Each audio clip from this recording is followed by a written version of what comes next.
Bonjour à tous, mes chers amis.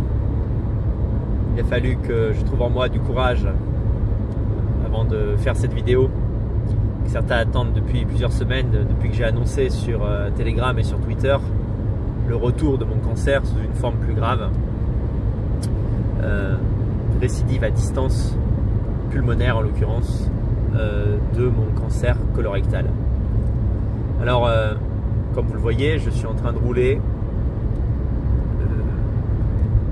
et comme j'ai eu du temps pour penser, rouler, mais c'est toujours quelque chose qui m'apaise. J'adore avaler de la route comme ça, sur des kilomètres et des kilomètres. Ça permet de faire le vide, d'y voir plus clair sur certaines choses de notre vie. En tout cas, ça ne fait pas le même effet à tout le monde, mais c'est comme ça que ça marche sur moi. Et du coup, c'est maintenant que j'ai l'envie et que je ressens le besoin de m'exprimer en vidéo plus longuement, à la fois sur mon ressenti et sur les faits médicaux tels qu'ils sont. Alors déjà, pourquoi je ne fais pas de live depuis... c'est que c'est ma spécialité, c'est là qu'on m'attend en général. Pourquoi je ne fais pas de direct depuis plusieurs semaines? Bon, évidemment, il y a l'état moral qui est pas très bon, c'est le moins qu'on puisse dire. Je ne vais pas vous le cacher. Mais il y a aussi quelque chose de totalement factuel. C'est à la suite d'un contrôle de routine, contrôle qui est prévu, bien sûr, quand on est en rémission de cancer, qu'on s'est rendu compte qu'il y avait une diffusion ailleurs. Et donc ce contrôle, je l'ai fait en France. Et on va dire dans les deux lieux où je me trouve régulièrement en France, j'ai une connexion internet qui est mauvaise en ce moment. C'est du délire. Si je passe rapidement sur ce sujet léger, ça permet aussi de rire un petit peu, si on veut, avant d'aller vers les choses sérieuses. Dans les deux cas, il s'agit dans les deux lieux que je fréquente le plus souvent, on va dire. Il y a une box SFR avec fibre, et la box SFR a constamment des problèmes. Donc voilà, j'en profite pour envoyer comme ça une balle à tout le service SFR. C'est une catastrophe. Vous faites installer la fibre pour que ça aille plus vite. En réalité, ça marche moins bien que ce que j'avais précédemment. Donc toute la famille le déplore. C'est pathétique. En l'occurrence, c'est pas la vitesse internet qui est en question, mais l'inconstance du débit qui fait que lorsque je fais un direct, là récemment j'ai honoré 2 entretiens sur la chaîne Haltérophilo et sur GPTV, Géopolitique Profonde TV. La deuxième fois, j'ai même pris mon téléphone portable. Ça a marché mieux en 4G que par câble chez moi. Tout le monde a pu le constater, notamment mon entretien chez Haltérophilo. Le son fonctionnait, mais l'image était saccadée, enfin n'importe quoi. Je peux pas faire des lives dans ces conditions. Donc voilà, on essaye de régler ça. Voilà, c'est la cerise sur le gâteau. C'est-à-dire qu'il y a quelques fois où j'ai envie de m'exprimer en direct, et j'ai fait des tests. Tout simplement, ma connexion était merdique, ça buguait. Rien de pire que ça pour perdre l'attention du spectateur. Et donc, je me demande si je ne me suis pas fait flasher. Bon, je suis pas à ça près. Pour on en est. Voilà, donc dès que je pourrai, que j'aurai retrouvé une connexion et un peu plus de tonus, je referai des directs, tant que ma santé le permet. Comme vous le voyez, je suis plutôt en bon état général. Récidive totalement indétectable d'un point de vue, je veux dire, du ressenti physique. Bon, il est vrai que je ne suis pas un sportif de haut niveau, ça ne vous aura pas échappé. Donc peut-être que si effectivement je faisais des footings tous les jours, j'aurais vu la différence au niveau pulmonaire. Mais non, j'ai même fait récemment une spirométrie dans le cadre d'un contrôle pneumologique banal, qui est très bonne. Voilà, bonne capacité pulmonaire, pas de perte d'appétit, pas de perte de force apparente. Bon, évidemment, depuis le diagnostic, je dors mal, donc je me sens fatigué, mais c'est difficile de déterminer s'il s'agit de la progression de la maladie. Vous savez qu'un cancer avancé fatigue le patient, fatigue le corps. En fait, le seul symptôme, c'est une perte de poids, mais qui n'est pas non plus considérable. Donc là encore, difficile à dire si c'est lié, on va dire, au fait que je perds l'appétit pour des questions psychologiques, pour des raisons psychologiques plutôt, ou bien parce que le cancer avance. Voilà. Alors maintenant, les faits, et puis ensuite, je vais vous parler un peu au fil de la pensée, hein, c'est-à-dire comment je perçois les choses, comment je vois l'avenir, ce que ça provoque en moi, en toute transparence, comme je l'ai toujours fait. Vous me voyez un peu plus sombre que l'an dernier, à peu près à la même date, tout simplement parce que le stade de la maladie n'est pas le même. Donc l'an dernier, bien sûr, j'avais pas de certitude sur la rémission et plus encore la guérison, mais le pronostic était favorable à 5 ans, c'est-à-dire plus de 50%, même largement, pour les cancers de stade 3, surtout chez les personnes jeunes, bien traitées, etc. Alors que là, le pronostic est plutôt défavorable. Voilà, un pronostic reste un pronostic, ça reste une stat, mais évidemment, on n'aborde pas les choses de la même façon quand on en arrive là. Voilà. C'est logique, je ne suis pas de bois, je suis un être humain comme les autres.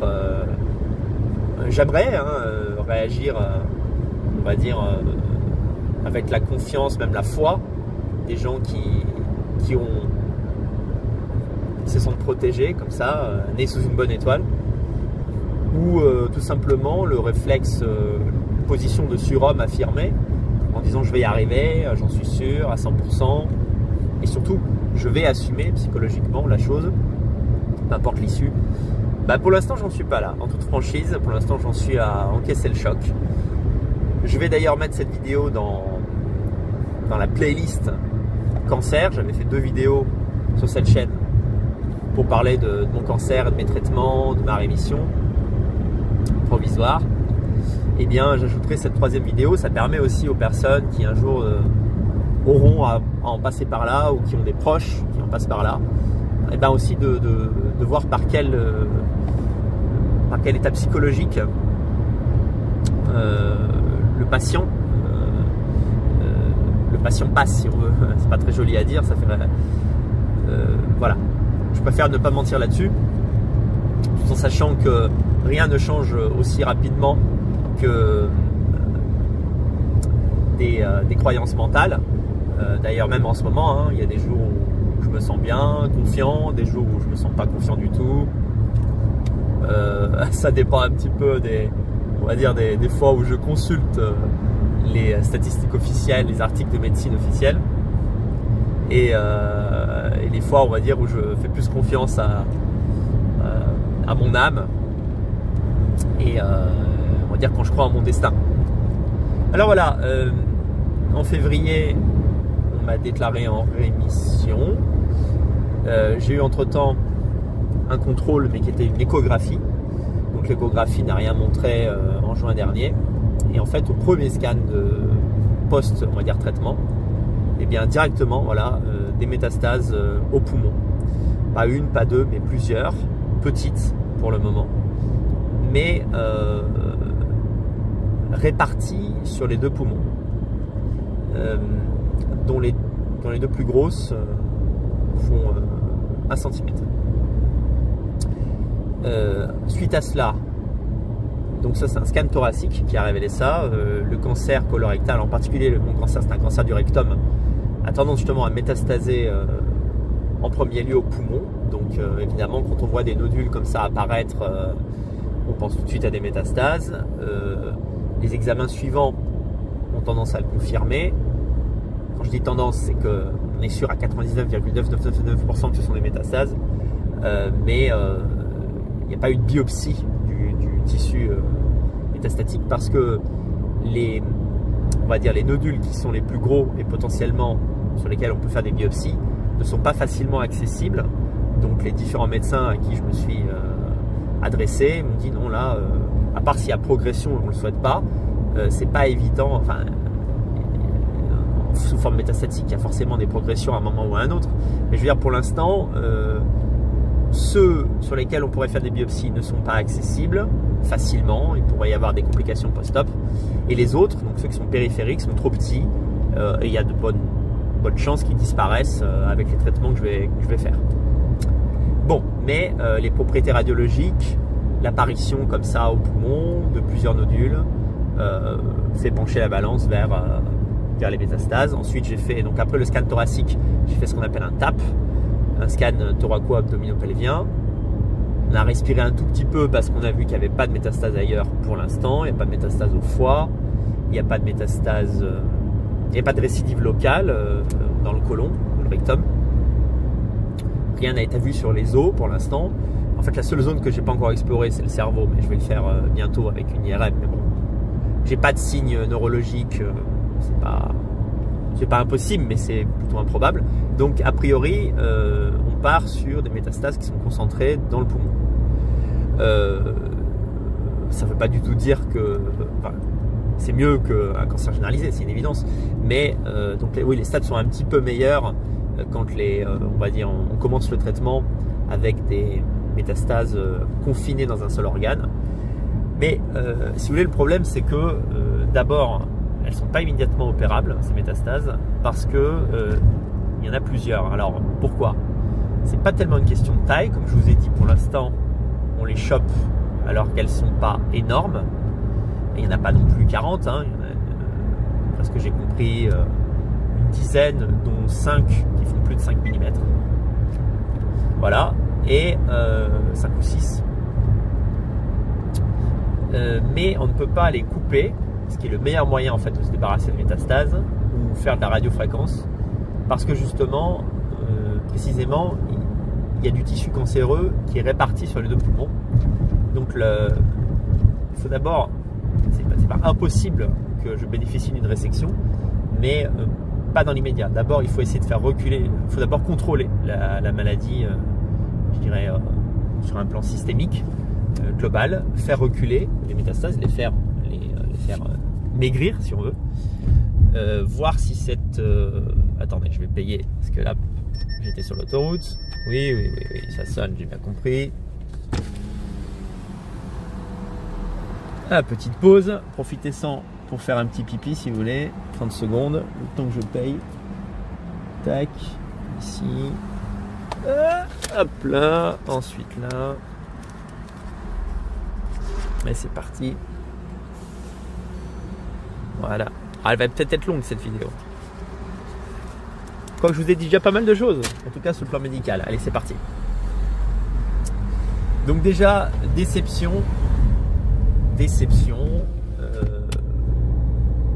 Un stade métastatique peut être éventuellement, peut en revenir, peut avoir un protocole curatif, mais pour ça il faut enlever les métastases.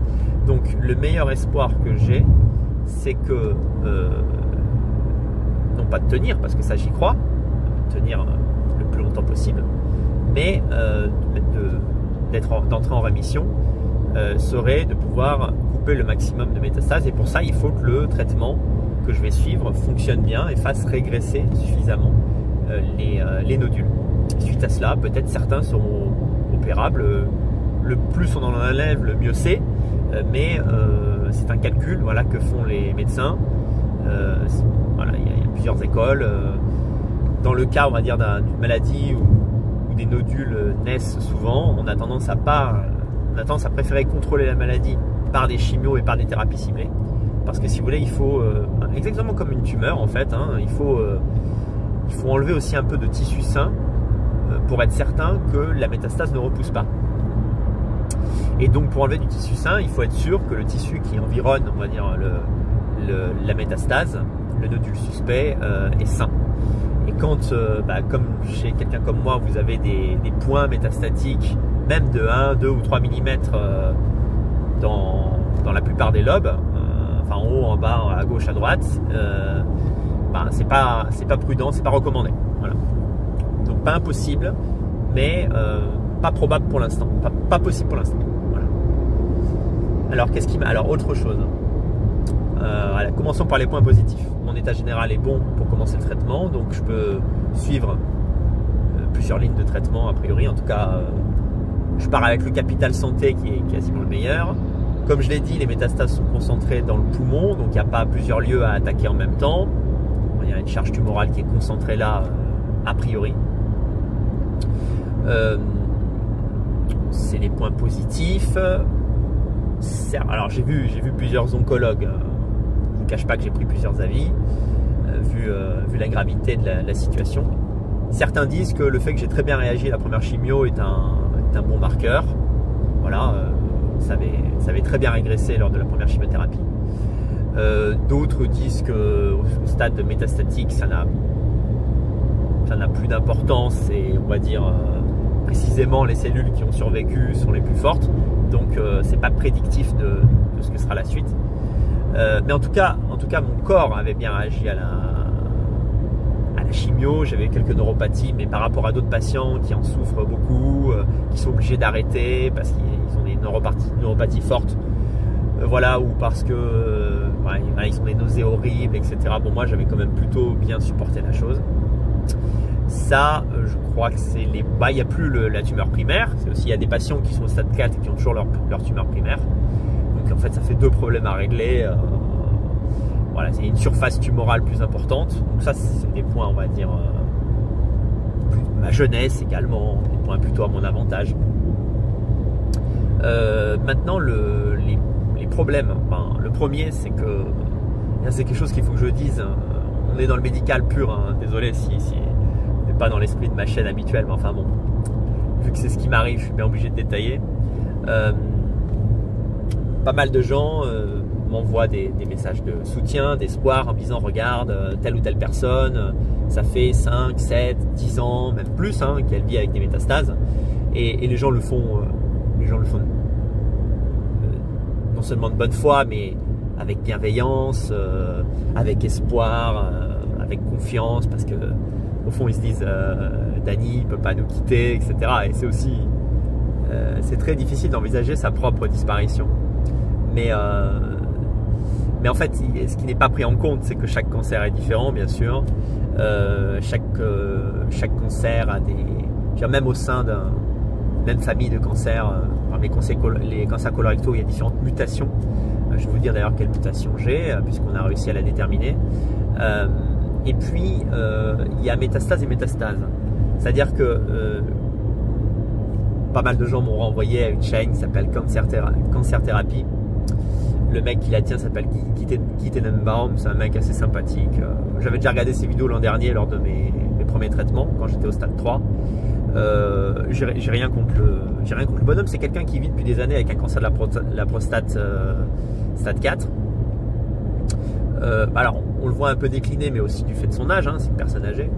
Mais typiquement, je prends son exemple parce que les gens me disent lui, il a tenu, ça fait 8 ans qu'il tient, il n'est pas mort, toi aussi, tu vas tenir. J'aimerais que ce soit aussi simple, mais dans son cas, les métastases ne sont pas dans un organe vital. Voilà, ça, c'est ce qui change tout. L'endroit où vous métastasez est un facteur pronostic. Voilà. Des métastases dans le foie, c'est grave. Des métastases dans le poumon, c'est grave. Des métastases dans le cerveau, c'est grave parce que ce sont des organes vitaux.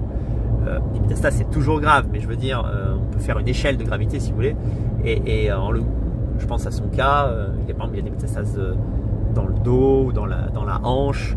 Bon, en fait, on peut les resséquer, on peut les couper. Vous pouvez vivre avec une hanche artificielle. Voilà, vous pouvez, tant que vous n'avez pas, on va dire, dans tous les os des métastases, vous pouvez retirer des métastases. On peut vous enlever un os. Voilà, vous savez très bien. Il y a des organes qu'on peut enlever. Vous savez, par exemple, on peut enlever le pancréas avant un cancer. Pour X ou Y raison, on peut vivre sans pancréas. On devient diabétique, mais on peut vivre sans pancréas. Par contre, on ne peut pas vivre sans foie, on ne peut pas vivre sans poumon. Donc, des métastases au poumon, en soi, c'est grave. Voilà, en soi, c'est très grave. Si j'avais par exemple métastasé au péritoine, encore une fois, ça aurait été un petit peu moins grave. Voilà. Premier point. Deuxième point, pas de cul. La mutation que j'ai est une mutation agressive. Voilà. C'est surtout une mutation où la chimiorésistance apparaît traditionnellement plus vite. Cette mutation, c'est la mutation BRAF V600E. J'ai tiré le gros lot. C'est 5 à 10% des patients atteints du cancer du rectum. Apparemment, c'est plus rare dans le cancer du rectum que dans le cancer du côlon. Et bien moi je l'ai, cette putain de mutation de merde qui porte un nom de robot tueur. On se croirait dans Robocop, un truc qui est vraiment destiné à me faire du mal. Donc ça, c'est un point négatif. On va pas se le cacher. Ça explique aussi peut-être pourquoi le cancer est revenu rapidement.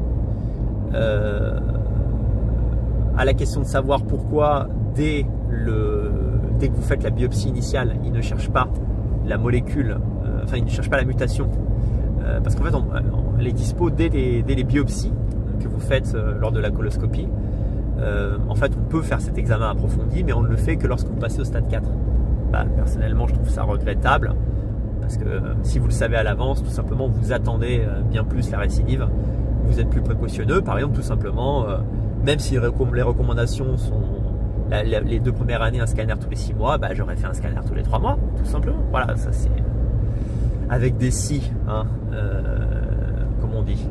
Vous connaissez la suite de l'expression, j'ai la flemme de vous la rappeler, mais déjà ça m'énerve. Voilà, ça c'est un truc que je déteste dans le système, c'est que on pourrait dire oui, c'est pour des questions de budget qu'on ne fait pas cet examen dès le début. Sauf que ça permet de personnaliser évidemment le traitement très rapidement et de savoir à quoi s'en tenir. Voilà, moi j'envoie comme ça une bouteille à la mer. Je le dis parce que c'est ce que je pense. Et évidemment, en famille, on y a pensé tout de suite.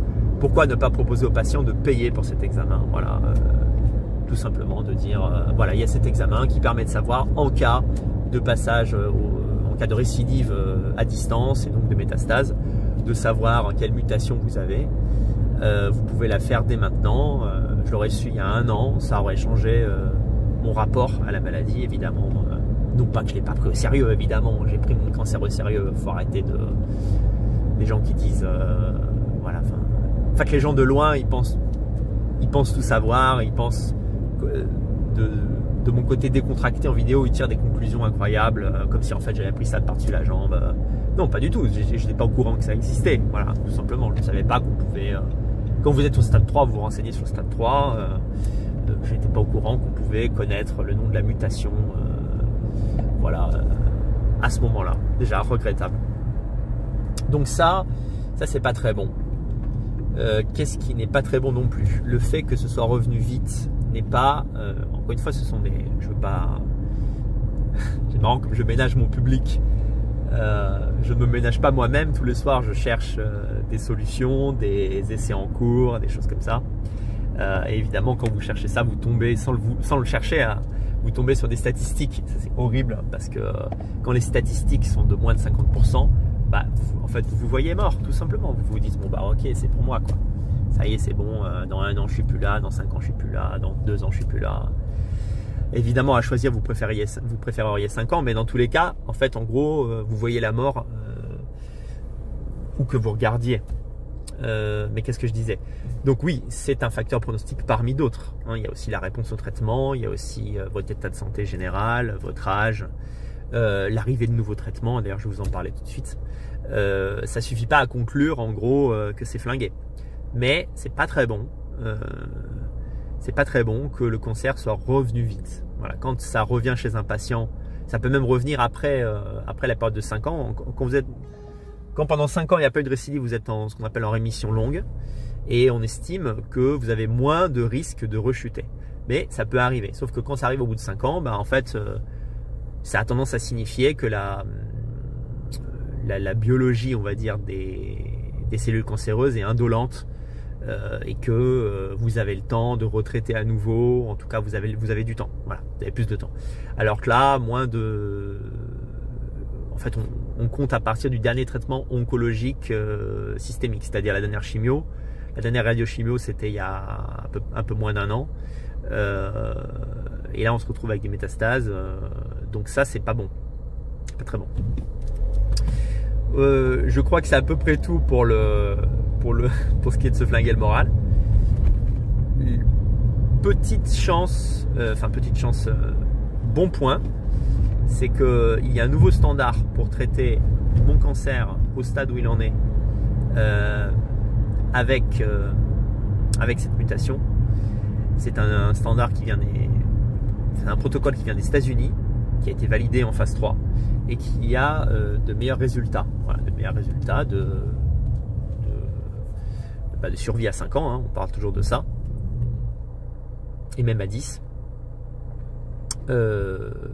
Et ça, eh bien, je vais y avoir droit. Voilà, je vais y avoir droit. Je me suis beaucoup renseigné pour essayer de voir s'il n'y avait pas quelque chose de plus efficace encore. Mais ce protocole est devenu un standard. Voilà, c'est devenu un standard.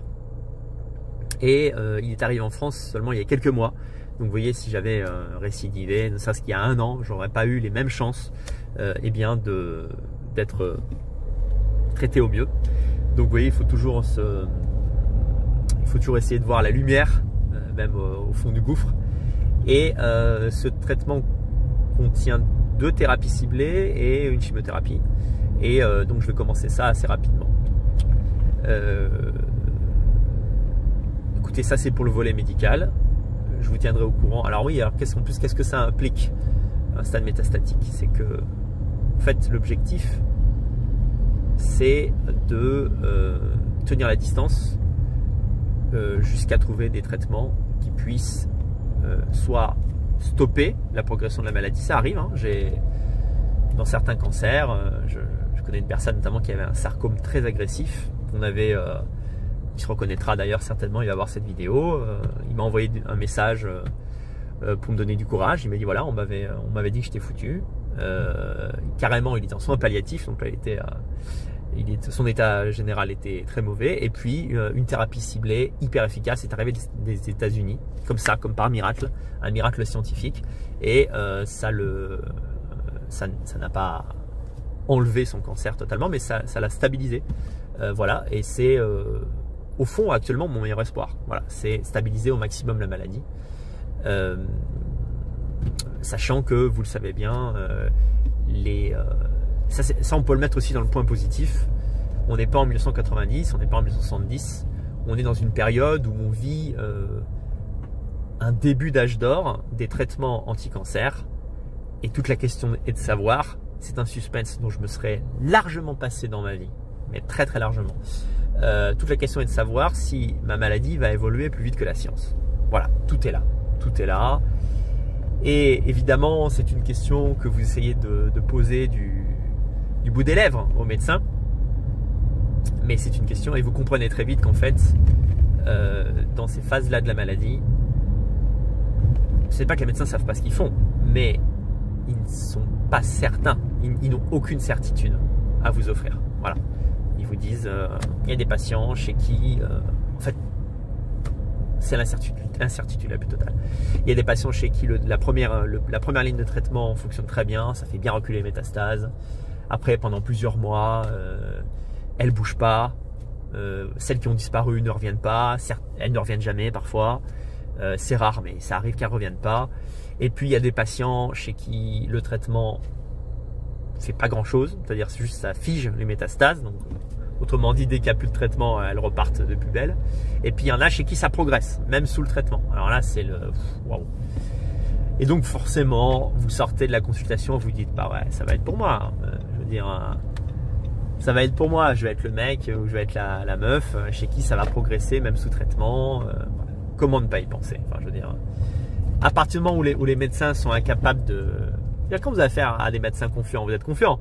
Quand vous avez affaire à des médecins, non pas indécis, mais qui vous disent on ne peut pas le savoir à l'avance concrètement, bah forcément vous envisagez les pires scénarios, et peut-être que c'est une façon de fonctionner qui permet de faire face aux choses, je dirais en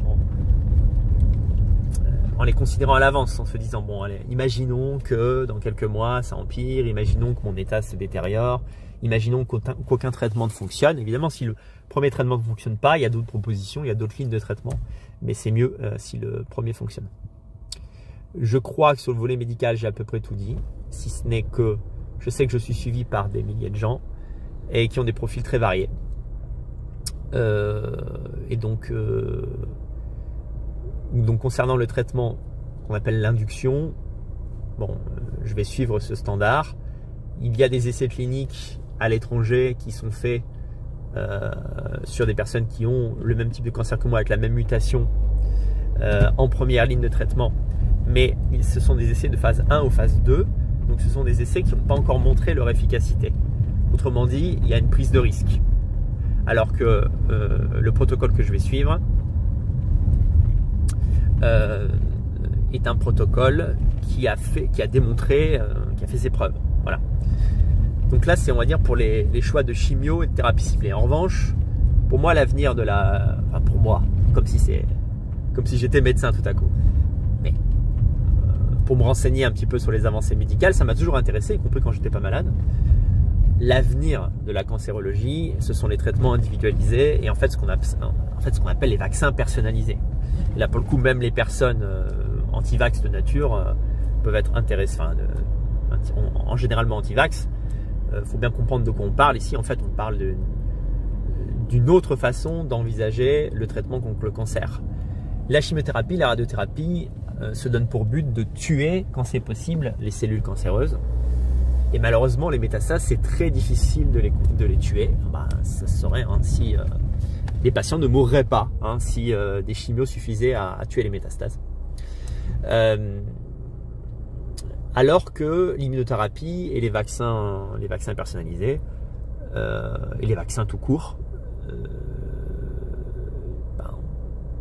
n'ont pas le même principe d'action.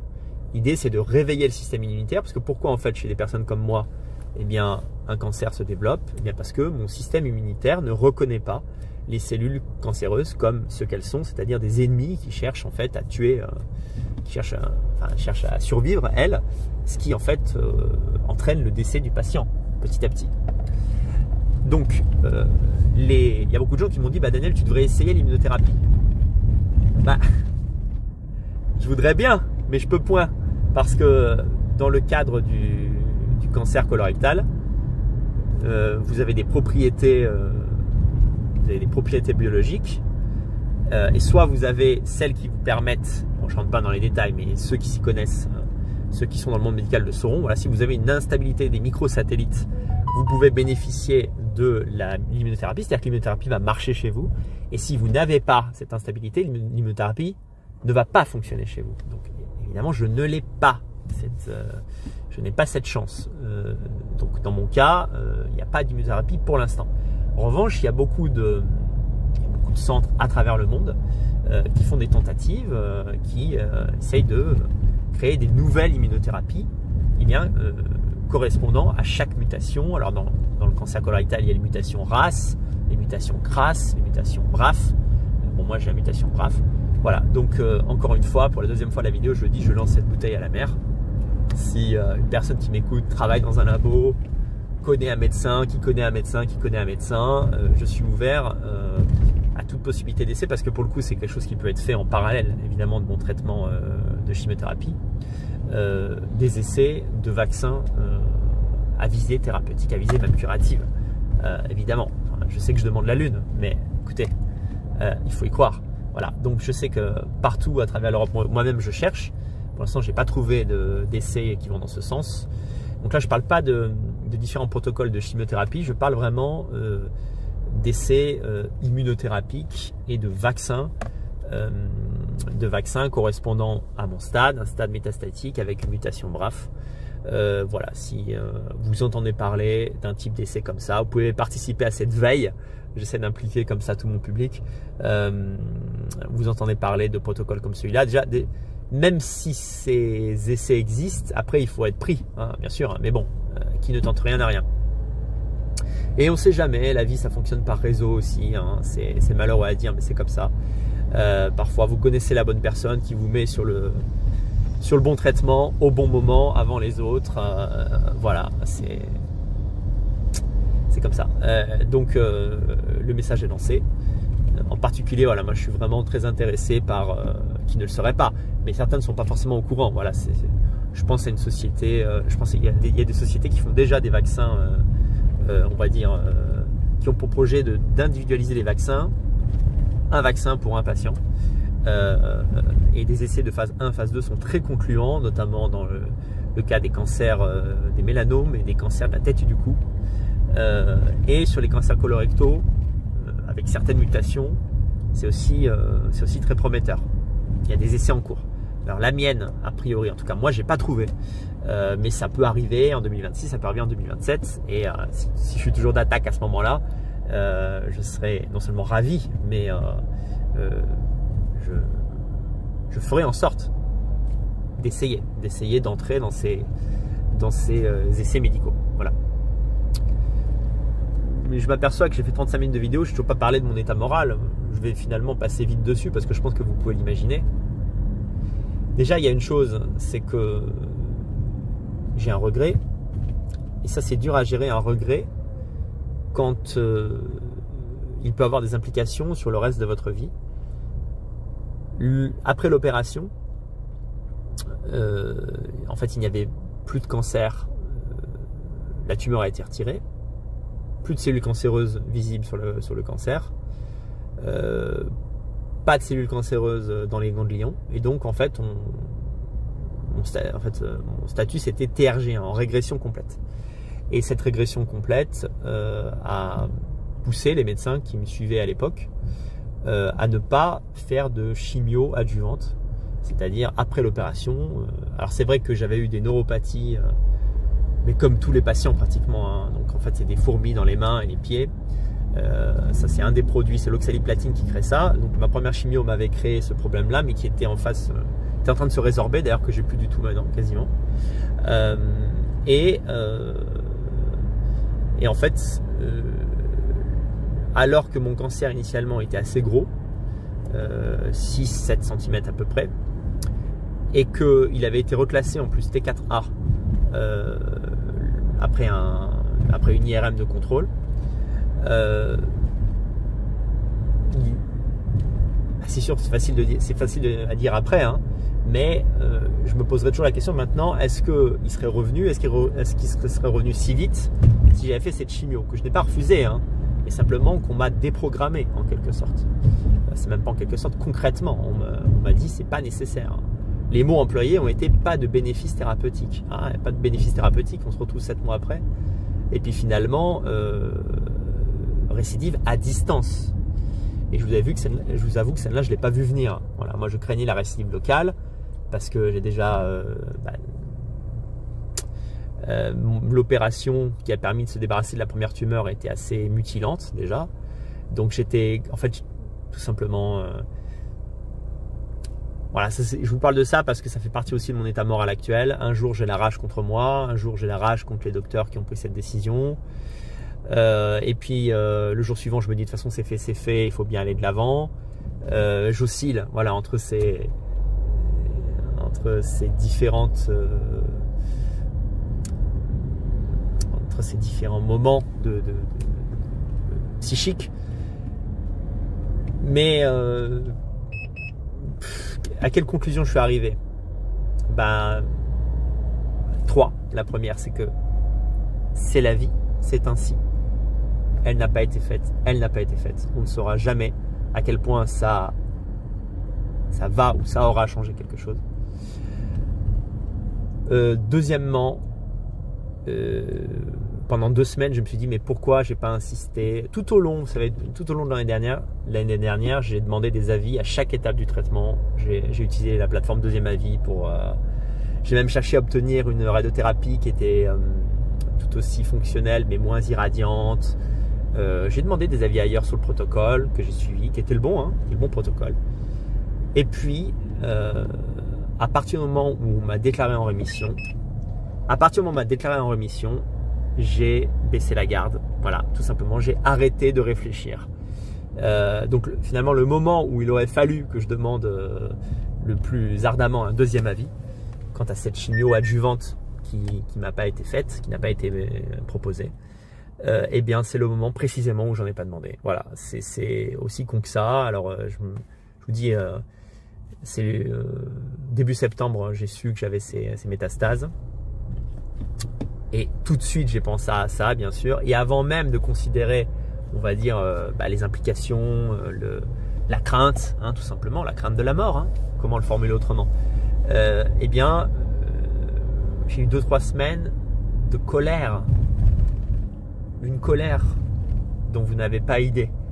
Je suis allé au bout de cette colère d'ailleurs, et maintenant j'ai plus, on va dire, j'ai épuisé le niveau de rage, toute la rage qu'il y avait en moi. Ça renaîtra peut-être, mais je vous dis une colère à la fois contre cette décision a posteriori, et une colère contre moi-même parce que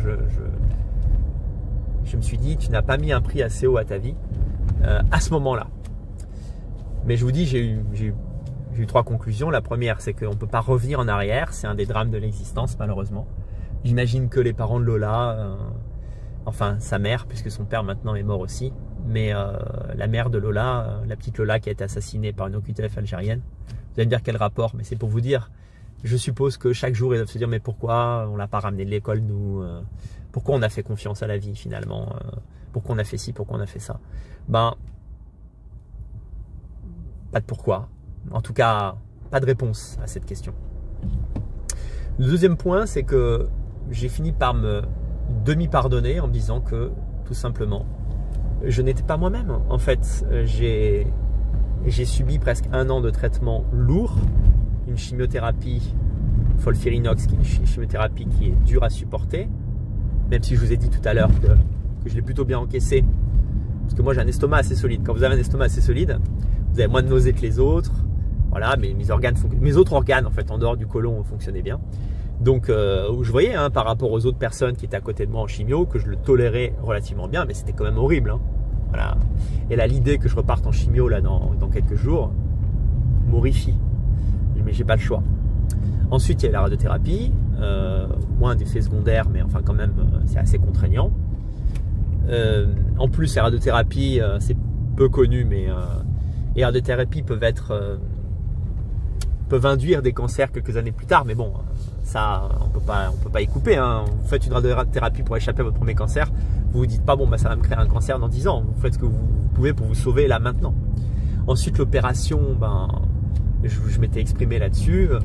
C'est une opération qui était lourde, qui était mutilante, où pendant des semaines j'ai eu d'abord j'étais alité. Ça a été dur. En un mot, ça a été dur. J'avais partagé aussi mes problèmes. Bon, maintenant j'en ris à quel point c'est dérisoire maintenant, mais suite à l'opération, comme c'était une opération du bassin, j'ai eu des problèmes d'érection momentanée. Et à ce moment-là, c'était mon plus gros problème dans la vie. Je rigole maintenant parce que je troquerais volontiers. S'il fallait signer un pacte avec n'importe qui d'ailleurs, on va dire ma virilité contre ma vie, je choisirais ma vie, bien sûr. Je suis père de famille. J'ai connu assez de femmes et assez de plaisirs sexuels dans mon existence. Bon, ma femme ne serait pas ravie de ça, mais je le troquerais volontiers. Je troquerais volontiers ma virilité contre l'assurance de plusieurs années de vie dans une santé correcte. Mais l'opération a été horrible. J'ai porté une poche pendant 1 mois. Voilà. Donc, pour refaire un peu le match, on m'annonce mon cancer en mai 2024. Je suis un traitement lourd qui contient plusieurs phases. À chaque phase, on me dit que les traitements fonctionnent bien. Arrive le moment où la pièce opératoire et les ganglions, 13 ganglions sont étudiés. Je suis en TRG1. On me dit que tout le monde n'a pas cette chance et que c'est très bien et que ça s'arrête là et qu'en gros, oui, on va faire des scans de contrôle, mais tous les médecins, chirurgiens, radiothérapeutes, oncologues que j'ai vus à ce moment-là me disent oui, bien sûr, il peut y avoir une récidive, mais très peu probable dans votre cas. Voilà, je ne sais plus quel pourcentage avait été énoncé, mais très peu. De toute façon, on fait des scans de contrôle. Et surtout, je ne sais pas exactement pourquoi, mais je pense qu'il peut y avoir un concours de circonstances qui fait que, eh bien, plusieurs personnes en même temps font la même erreur. En fait, on focalisait sur la récidive locale, parce que le cancer était assez volumineux. Et à chaque scan, aucun scan n'avait montré des signes de diffusion ailleurs. Donc, si on s'attendait à un retour, c'était plutôt une récidive locale. Et finalement, localement, tout a bien été cleané, tout a bien été nettoyé. Et je me retrouve avec des métastases au poumon. Donc, je finis avec mes 3 points. J'ai pas perdu le fil. C'est comme ça, c'est pas autrement. Deuxièmement, je me pardonne. Je suis obligé de me pardonner cette négligence pour avancer. parce qu'elle est amplement aussi le résultat d'un épuisement moral. En fait, en février-mars, vous le voyez, je ne le montrerai pas forcément en vidéo parce que je joue un petit peu un rôle. Voilà, je suis un youtubeur, donc forcément c'est mon métier de faire ça. Je cache autant que je le peux les moments où je vais mal, tant que c'est possible. Et donc en février-mars, j'étais affaibli psychologiquement, j'étais fatigué physiquement, et donc la décision que j'ai prise de ne pas remettre en question, on va dire, cet arrêt du protocole, sans la chimio de fin, eh bien, je la mets sur le compte d'une psychologie défaillante sur le moment. Puis, dernier point, j'ai annoncé à tout le monde, en vidéo, par message, sur Twitter, sur Telegram, donc des milliers de personnes, et dans ces personnes-là, des personnes qui sont dans le monde médical, que je n'allais pas faire cette chimio, puisque les médecins estimaient qu'elle n'était pas nécessaire. Aucune personne ne m'a dit « Hey, tu devrais quand même demander un deuxième avis. » Je veux dire, c'est la réalité. C'est la réalité. C'est pas que ce soit clair. Hein. Je n'en veux à personne. Mais ça participe aussi on va dire, ça a participé de ma confiance. Je sais même parmi des gens proches, des abonnés, des amis, des gens en fait qui sont médecins, ou qui connaissent des médecins, ou qui sont internes, ou qui sont radiologues, ou qui travaillent en oncologie. Voilà, dans des vidéos qui ont été vues par l'ensemble de mon public, hein, ce sont des vidéos qui ont fait 20, 25 000, 40 000 vues, des messages que forcément tous ceux qui me suivent régulièrement ont vus. J'ai dit voilà, je suis déclaré en rémission,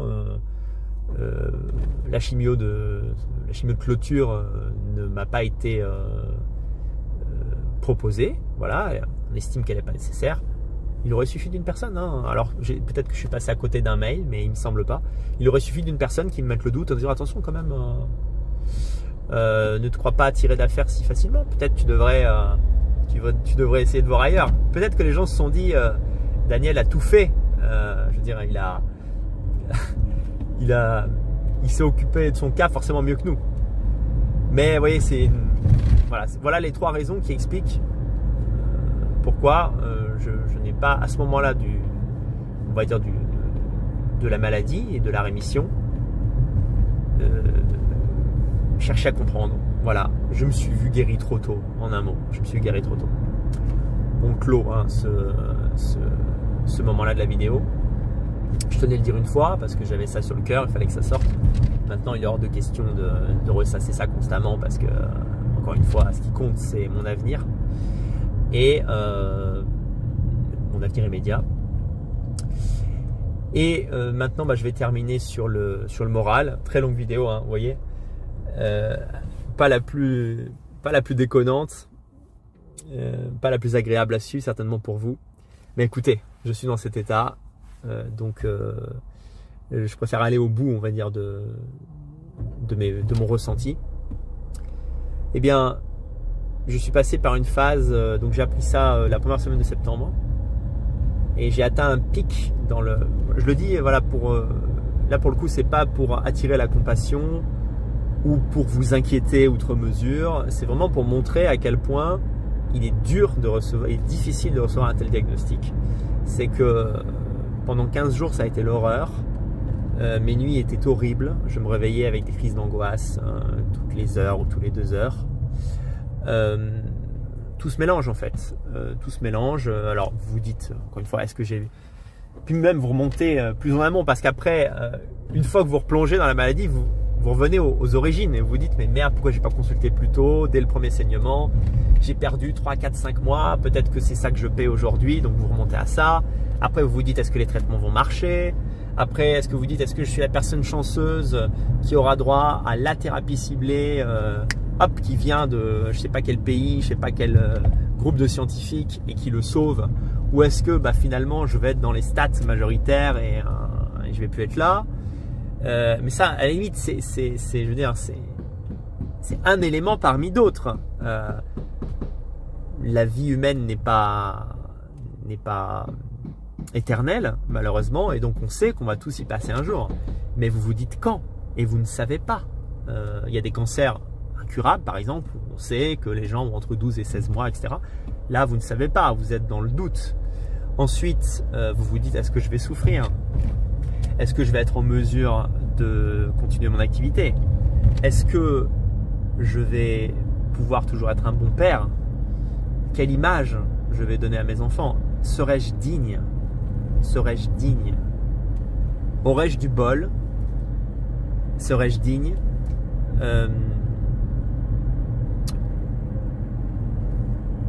Vais-je mourir? Tout simplement, voilà. Toutes ces questions, voilà. Après, il y a aussi le dernier point qui est médical. C'est vous dites, bon, bah maintenant, il faut que j'ai meilleure chance de m'en sortir. Alors, vous envoyez des messages à droite, à gauche. Mais je pense que à peu près toutes les personnes intelligentes dans ma position font la même chose. Hein. Ils contactent les centres experts pour essayer de trouver le meilleur traitement. Et vous hésitez, et il y a une part de choix du patient. C'est-à-dire, soit vous avez le protocole standard, soit vous faites l'effort de chercher des essais ambitieux, mais à vos risques et périls. Voilà. Le risque qu'en fait ça vous tue plus que ça ne vous sauve. Parce qu'un essai est un essai. Hein. Il y a beaucoup d'essais de phase 1. Donc un essai de phase 1, c'est sur 30 à 40 patients en général, qui ne mènent nulle part. Où en fait on essaye quelque chose, on essaye une formule et puis elle ne marche pas. Donc là, je suis plutôt parti pour aller vers le nouveau protocole qui a été validé en phase 3. Ça semble le choix le plus rationnel. Aucune idée si ça fonctionnera bien sur moi et comment mon corps va réagir. Vous voyez ? Et tout ça pour en arriver à dire quoi ? Ce que je vais dire là est très dur à entendre, mais je le formule parce que je crois qu'on ne formule pas assez les choses. Vous savez, et là je sors du volet médical, je pense que c'est ma marque de fabrique. Et c'est une qualité que j'ai et que tout le monde n'a pas, et je regrette que tout le monde ne l'ait pas.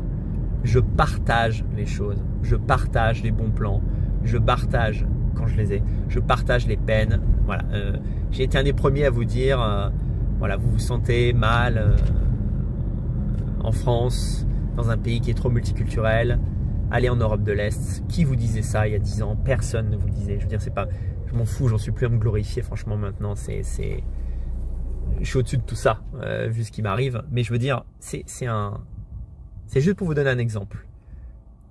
Je suis quelqu'un de bienveillant, je suis quelqu'un qui aime son public, je suis quelqu'un qui partage les choses. Ça fait plus de 10 ans, ça doit faire maintenant 11 ou 12 ans que je dis aux hommes notamment, mais pas seulement, aux hommes, parce que voilà, il y a beaucoup de femmes célibataires en Europe de l'Est, les relations de femmes sont un peu plus faciles, etc. Et surtout, il n'y a pas d'insécurité, pour les raisons que vous connaissez. Voilà. Et quand j'ai commencé à parler de ça, vous allez voir pourquoi je vous parle de ça. Je fais cette petite digression. Quand j'ai commencé à révéler le poteau rose, ouais, c'est ça qu'on dit, c'est la bonne expression. Tellement fatigué, je suis même plus sûr de mon français. Pas mal de gens autour de moi m'ont contacté en me disant « Ouais, t'as raison d'en parler, c'est clair que moi, je vais tous les 3, 4, 5, 6 mois en Europe de l'Est, ça me fait un bien fou, je compte m'y installer. » Parfois même des figures du milieu nationaliste. Et moi, je leur disais « Mais pourquoi vous ne le dites pas aux gens ?» C'est évident. Enfin, je veux dire, pourquoi vous ne dites pas aux gens les choses? Voilà. Lorsque j'ai été diagnostiqué de ce cancer, j'ai fait une vidéo en octobre 2024 où j'ai dit faites attention, mon cher public. J'ai un cancer du poumon, du côlon avancé, localement avancé, mais c'est déjà un stade préoccupant à l'époque. J'étais pratiquement asymptomatique jusqu'à la fin. Pas de douleur au ventre, pas d'amaigrissement, pas de carence, une échographie que j'avais faite 6 mois avant parfaitement normale. Quoi d'autre? Des constantes et des prises de sang nickel. En fait, jusqu'à l'apparition du sang, c'est-à-dire quelques mois seulement avant la révélation, le diagnostic, aucun symptôme qui vous fait penser à un cancer quand vous avez moins de 40 ans. Voilà. La première chose qui m'est venue à l'esprit quand j'ai vu du sang, c'est des hémorroïdes. J'en ai parlé à quelques amis, on m'a dit ouais, j'ai le même problème, ça m'arrive de temps en temps. Je vais pas refaire la vidéo que j'ai faite il y a 1 an, mais en gros, comme les effusions de sang n'étaient pas quotidiennes, je me suis pas inquiété au début. Et donc moi, qu'est-ce que j'ai fait? J'en ai tout de suite parlé à mon public. J'ai tout de suite dit, voilà, sachez que on peut avoir un cancer du côlon avant 50 ans. Là, vous savez, en plus, c'est bête à se casser la tête contre un mur. C'est que c'est un des rares cancers qui se dépiste. Hein, autrement dit, j'aurais fait ce dépistage à 35 ans, mais rien ne me pousse à le faire. Mais je l'aurais fait, j'en serais pas là. C'est une évidence. Donc, je me suis dit, je communique ça aux gens. Comme ça, peut-être tu vas sauver des vies. Qu'est-ce que t'en sais? Voilà, en fait, je profite de ce moment de vidéo, un peu ce moment de vérité, pour dire que je trouve que pas seulement les gens de gauche, ou les gens de droite, ou les gens du centre, les gens en général n'ont pas un esprit assez collectif. Ils ne partagent pas les bonnes choses. Je vais pas... ce serait très cavalier que je fasse ça, mais par exemple Tepa, un des premiers à m'avoir tendu un micro, est mort lui-même d'un cancer du côlon. Et je me souviens que pendant sa maladie, il était très discret, il n'en parlait pas. À part un premier communiqué qu'il a fait au tout début, il est resté très évasif. Alors chacun a sa façon. Moi, je suis assez impudique, c'est vrai, ça fait partie de ma personnalité aussi. Mais chacun a sa façon de communiquer. Mais simplement, s'il avait dit par exemple, une coloscopie a montré ça, j'invite mon public à faire des coloscopies de contrôle parce que moi je ne l'ai pas vu venir cette maladie, je l'aurais faite. C'est con, mais comme c'est quelqu'un que je connaissais, j'aurais fait cette coloscopie. Sauf que quand vous vous sentez en forme et que vous n'êtes pas dans le monde médical, tant que vous ne vous sentez pas concerné, vous n'allez pas au bout des choses, à part si quelqu'un attire votre attention là-dessus. Et tout ça pour dire quoi? Je pense aux personnes qui, en voyant cette vidéo maintenant, traversent une phase de maladie, ou en voyant cette vidéo dans quelques mois ou quelques années, seront dans une phase de leur vie où ils seront malades, ou ils connaîtront des gens malades autour d'eux. Vous devez savoir par quel état moral le patient et la personne passent. Vous savez qui je suis, vous savez que je suis quelqu'un de très optimiste. Peut-être d'ailleurs peut-être que j'ai péché par optimisme dans ma vie. On le saura, à la fin des comptes, on fera le bilan. Mais je suis quelqu'un de très optimiste qui a tendance à voir toujours le verre à moitié plein. Mais en revanche, je ne suis pas quelqu'un qui se fait des illusions. Voilà. Être optimiste et se faire des illusions, c'est deux choses très différentes. Donc actuellement, je sais que j'ai une maladie très grave qui, dans l'état actuel de la science, n'est pas curable, mais avec laquelle on peut vivre et tenir plusieurs années. J'ai des cas autour de moi de gens qui ont exactement le même cancer, pas forcément la même mutation, mais qui sont vivants, voilà, et qui sont au stade 4 depuis 4, 5, 6 ans et qui ne sont pas en fin de vie. Avec toujours l'espoir aussi de leur côté, bien sûr, que une nouvelle molécule ou un nouveau protocole leur permette de gagner encore plus de temps, voire de guérir. Eh bien, voilà. Étant quelqu'un qui a la joie au cœur, qui aime la vie, j'aime la vie, j'adore la vie. J'allais dire tout le monde adore la vie. Non, il y a des gens qui aiment la vie moins fort que moi, honnêtement. J'en connais plein autour de moi. Il y a des gens en tout cas qui ne savent pas la goûter, la vie. Qui ne la vivent pas aussi intensément que moi. Eh bien, j'en reviens à ce que je disais il y a quelques minutes, après ce long tunnel. Je partage tout, les joies et les peines. 2 semaines après le diagnostic, devant toutes ces questions que je me posais du matin au soir sans y trouver de réponse, je les ai formulées. Est-ce que je vais m'en sortir? Est-ce que je vais avoir mal? Est-ce que j'aurai du temps devant moi? Voilà. Si je pars tôt, est-ce que mes enfants se souviendront de moi? Des choses comme ça. Est-ce que dès le début, pourquoi je ne suis pas allé dans un centre expert dès le début? J'aurais peut-être pas été sauvé, mais au moins j'aurais rien regretté. Voilà. Ça et 1000 autres questions. Eh bien, il y a eu 2 ou 3 jours où, vous voyez, je prends toutes les précautions du monde pour le dire, hein. Mais encore une fois, c'est vraiment un titre de partage. C'est pour vous expliquer je vais vous le dire, j'ai eu des pensées suicidaires. Voilà. Donc autour du 20, il y a une semaine environ, j'ai eu des pensées suicidaires. C'est-à-dire que comme un fantasme, pas comme quelque chose, je ne me suis pas sérieusement rapproché de l'acte, mais je me suis dit finalement, je l'ai considéré comme une option.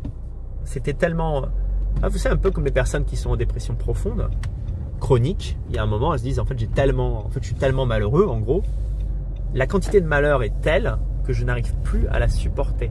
C'est-à-dire, pour ne plus penser, j'ai envie de mourir. Mais c'est comme, vous voyez, c'est un fantasme. Je ne sais pas si fantasme est le mot, mais en fait, vous voudriez mourir et vous réveillez le lendemain, ôté de cet énorme problème. Mais je tenais à le dire. Voilà, je tenais à le dire pour vous dire, pour expliquer aussi la raison de mon absence en vidéo. Il y a un moment où je me suis dit, c'est trop pour un seul. Puis alors, en plus, il y a un enchaînement. Je trouve quand même que depuis 3 ans, j'ai vraiment pas de chance. Voilà. Bien sûr, on peut toujours relativiser, on peut toujours dire, bien sûr, il y a des enfants qui ont des cancers à 10 ans, il y a des gens qui ont la maladie de Charcot, etc. Évidemment. Mais on est des individus et quand on considère, on va dire, la chance ou la malchance, on se prend soi comme exemple. Alors voilà, en 2023, mon père est mort. Bon, bah, ça c'est dans l'ordre des choses, de perdre ses parents. Mais il est mort très vite et j'étais très attaché à mon père. Voilà, donc tout le monde n'est pas attaché à son père comme moi je l'étais. C'est tout, je sais, je l'ai constaté autour de moi. Mon père, on s'appelait tous les jours. En plus, il a participé un peu à mon éveil politique et des tas d'autres choses. On était très similaires, des qualités, des défauts similaires. Et donc le fait qu'il soit parti comme ça en quelques mois, avec, j'allais dire un cancer foudroyant. Oui, un cancer du poumon, mais il était dans un état, il était âgé. C'est un ancien fumeur, donc il est parti si vite qu'on n'a pas eu le temps de se faire l'idée. Honnêtement, il m'a fallu 1 an pour m'en remettre. Vous savez, il y a eu d'ailleurs la prise de conscience du fait qu'il fallait que je tourne la page. C'était ce live ivre que j'ai fait fin 2023, qui m'a causé beaucoup de soucis, qui a nui pas mal à ma carrière. Bon, aujourd'hui, je m'en suis relevé, je pense, en grande partie. Mais tout ça a été le résultat d'1 an de déprime, diffuse, liée à la mort de mon père. Pile au moment où je me dis ça y est, je suis bien reparti sur le chemin de la vie. En plus c'est drôle parce qu'à l'époque je me disais voilà Daniel, fais attention à ta santé, la santé c'est une chose fragile. Donc j'avais entamé une perte de poids décidée, je marchais tous les jours, je mangeais mieux, etc. Donc là on devait être autour de février 2024. Mai 2024, saignement dans les selles persistant, hop. Coloscopie, non seulement c'est un cancer, mais il est gros. 1 semaine après, j'apprends que c'est un stade 3 et c'est reparti pour 1 an de traitement. Pareil, année 2024 pourrie. Mais bon, avec la perspective de s'en sortir, de bonnes chances en tout cas de s'en sortir pour de bon. Donc je suis l'année 2024, je prends sur moi, je m'écoute, voilà, t'es pas le premier, pas le dernier à avoir un cancer. Et puis je me crois délivré en février 2025. Et pareil, il me faut quelques mois pour me refaire à ma vie, repartir sur le bon chemin, oublier les angoisses du premier traitement, oublier les douleurs, oublier le chagrin d'être éloigné de mes enfants, tout ça.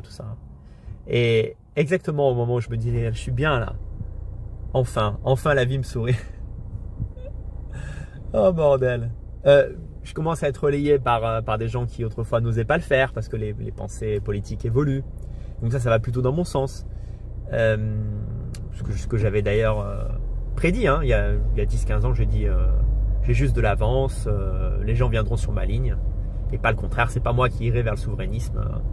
Bon bref, je ne vais pas revenir dans la politique, vous voyez tout à fait ce que je veux dire. L'identité va triompher, c'est une certitude. Je l'ai dit dans plusieurs émissions carte blanche et je continuerai de le redire dans d'autres émissions politiques parce que je vais continuer d'en faire évidemment, voilà. Mais à mon rythme, voilà. C'est-à-dire que maintenant, je suis obligé de me privilégier.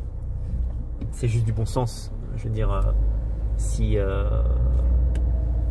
je ne suis plus là, il n'y a plus de Conversano, donc il n'y a plus de production Conversano. Donc moins de vidéos, je suis navré de vous le dire, mais des vidéos j'espère plus profondes. Plus durable, avec un esprit moins... Vous savez, si vous cherchez du contenu réaction à l'actu, vous allez en trouver. Je sais que je suis très bon dans ce domaine, mais ça ne m'intéresse plus assez. C'est pas que l'actualité du monde ne m'intéresse plus, c'est que réagir à chaud pour faire des vues ne m'intéresse plus. J'ai envie de dire des choses importantes, des choses qui me tiennent à cœur, faire plus de la philosophie politique que de la politique. Voilà, je tenais à le dire. Mais que disais-je? Je me suis un peu perdu dans tout ça. Je pense que là, 1 heure de vidéo, ça suffit. Mais voilà, pour vous dire à quel point même une personne comme moi peut en arriver face à une situation aussi horrible, eh bien, à avoir des moments d'abandon et de résignation. Donc, je suis passé outre ce sentiment maintenant. Je suis dans une posture combative, évidemment. Je ferai tout ce qu'il faut. Je continuerai toujours de me renseigner sur le meilleur moyen de m'en sortir, potentiellement. Tout en essayant de rester productif, vivant et de trouver de la joie dans mon quotidien. Dans des activités de divertissement ou de création, etc. Et en famille, évidemment. Voilà. Mais encore une fois, je ne l'ai pas dit pour plomber l'ambiance ou pour vous m'envoyer des messages en disant non Daniel, ne fais pas de conneries, etc. Je ne le ferai pas. Mais l'idée m'a traversé l'esprit. Et c'est pour ça que mon mois de septembre 2025 a été le pire de mon existence. À ce jour, hein, ça peut toujours être pire. Ça peut toujours être pire. Donc maintenant, pour être factuel, je commence mon traitement la semaine prochaine, après m'être renseigné sur les alternatives qu'il y avait. A priori, c'est le meilleur traitement auquel je peux avoir droit, auquel je peux avoir accès, on va dire, en première ligne. Je ne me ferme pas du tout à l'idée de me faire soigner à l'étranger si ça augmente mes chances. Pour l'instant, je n'ai pas vu de choses en ce sens-là. Hein, voilà. Par exemple, si vous avez une opération prévue, vous pouvez vous dire je vais prendre le meilleur chirurgien, en tout cas je vais essayer parce qu'il va mieux m'opérer. Mais vu qu'on n'en est pas là et que c'est un protocole, on va dire, systémique de chimio, bon bah vous avez le même truc un peu partout. Simplement, j'ai quand même fait en sorte d'être suivi par un très bon centre, dans un très bon centre, pour bénéficier à chaque ligne de traitement des meilleurs avis et donc des meilleures propositions de 2e ligne, 3e ligne, 4e ligne de traitement s'il y en a, etc. Concernant les vidéos, comme je reviens à ce que je disais au début en riant, jaune, hein, parce que je veux dire, vous êtes streamer et votre internet marche pas, c'est quand même le comble d'avoir une connexion internet pourrie en France. Enfin, je suis désolé, pour SFR, mais le service SFR est complètement pourri. D'ailleurs, je suis allé chez un réparateur d'ordinateur justement pour tester un câble de meilleure qualité, pour me connecter par câble. Il m'a dit vous êtes chez SFR, tous nos clients ont des problèmes. Il m'a dit ça comme ça, il m'a dit plutôt que faire venir le réparateur, changez d'opérateur. Voilà, ça rime en plus, réparateur, opérateur. Plutôt que de faire venir des réparateurs tous les mois, parce que c'est ça qui va se passer. Ils sont à l'arrache, ils sont quasiment en faillite, ils vont se faire racheter. En gros, bref, si vous hésitez entre les différents opérateurs, eh ben, prenez pas SFR. Moi, je vous le dis. En tout cas, pour la fibre, complètement pourrie. Donc, pour cette raison et aussi pour la raison morale que j'ai évoquée il y a quelques minutes, je suis moins présent en vidéo et en live. En revanche, écrire, se livrer par écrit demande moins d'efforts.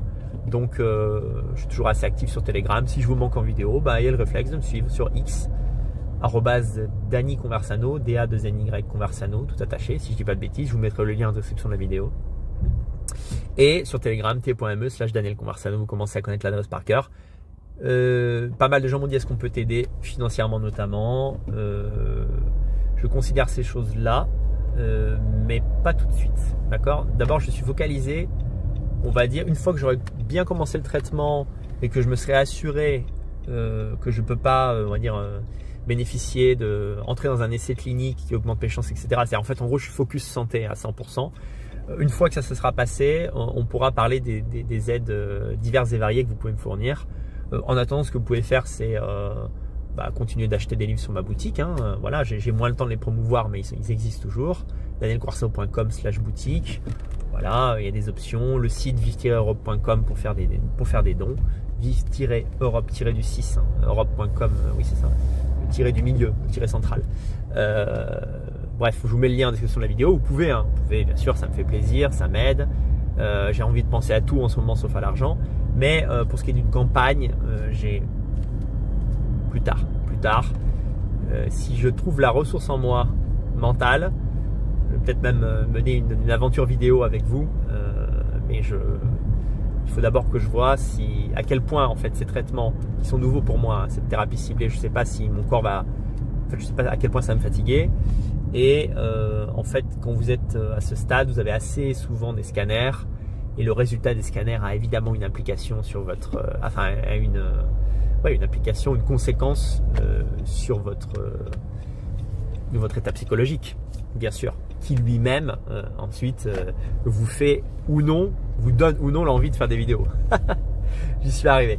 Donc pour l'instant, je ne peux pas faire un point plus complet, 1h10 de vidéo, j'ai probablement été très redondant, c'était peut-être pas toujours intéressant, je m'en excuse, c'est Daniel en récidive de son putain de cancer de merde. Vous m'auriez dit il y a quelques années que j'allais affronter ça à 39 ans, j'aurais tout cru sauf ça. C'est marrant d'ailleurs la vie, parce que quand on mène le combat que je mène, on se dit putain, il faut que je fasse gaffe. Finalement, qu'est-ce que je craignais le plus? Un peu une destinée à la Charlie Kirk. Tomber au mauvais endroit au mauvais moment avec une personne haineuse qui mette fin à ma vie comme ça, parce qu'on vit dans une époque de fanatiques. Et puis finalement, je suis cueilli comme ça par une maladie vicieuse en plus. Parce que je veux dire, l'an dernier, au moins, j'avais des symptômes. J'avais des symptômes digestifs qui ont fait que j'ai fini par consulter. Là, je veux dire, si je fais pas le scan, mettons, je fais pas le scan. Bon, que je l'aurais pas fait, mais il y a des gens comme ça qui sont trop confiants, qui veulent pas entendre certains résultats. Mon médecin m'a dit, il y a des gens qui refusent les scans de contrôle et tout, ils pensent être tirés d'affaire pour toujours. Moi, je suis allé à mon scan de contrôle en sifflotant. Bon, mettons, je fais pas mon scan de contrôle maintenant, je le fais dans 6 mois à 1 an, cancer généralisé, quoi. Voilà. Alors que tu te sens très bien. Enfin, alors que là, je me sens très bien. Ces putes de métastases, je ne les sens absolument pas dans mon corps. Vous voyez, ça fait 1h10 que je parle, je suis pas essoufflé, je peux courir, je peux marcher, je peux porter des trucs. Bref, on va pas refaire le monde 100 fois. Je vous embrasse, merci pour le soutien que vous m'avez apporté. C'est jamais inutile.